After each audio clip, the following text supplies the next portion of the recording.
আসন্ন ঈদ উল ফিতরকে সামনে রেখে জমে উঠেছে ঈদের বাজার।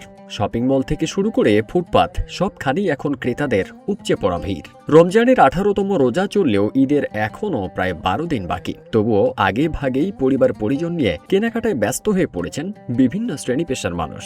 7 মার্চ বগুড়ার দুপচাঁচিয়ার নিউ মার্কেট, জবেদা সিটি মল ও লাকি প্লাজা সহ পৌর এলাকার বিভিন্ন মার্কেট ঘুরে এমন চিত্র দেখা গেছে। সকাল থেকেই মার্কেটগুলোতে ক্রেতাদের ভিড় বাড়তে থাকে। বিশেষ করে পোশাকের দোকানগুলোতে পুরুষদের পায়জামা, পাঞ্জাবি, শার্ট প্যান্ট, নারীদের শাড়ি ও 3 পিস এবং শিশুদের নানা ডিজাইনের পোশাক কিনতে ভিড় করছেন ক্রেতারা। পাশাপাশি জুতা, কসমেটিক্স ও গহনার দোকানেও জমেছে বেচা কেনা।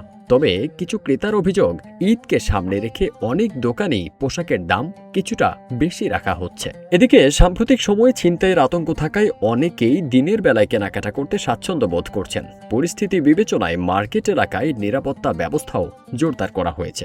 ঈদের বাজারকে কেন্দ্র করে ক্রেতাদের নিরাপত্তা নিশ্চিত করতে পুলিশি টহল ও নজরদারি বাড়ানো হয়েছে। সাদা পোশাকেও পুলিশ সদস্যরা মাঠে কাজ করছেন।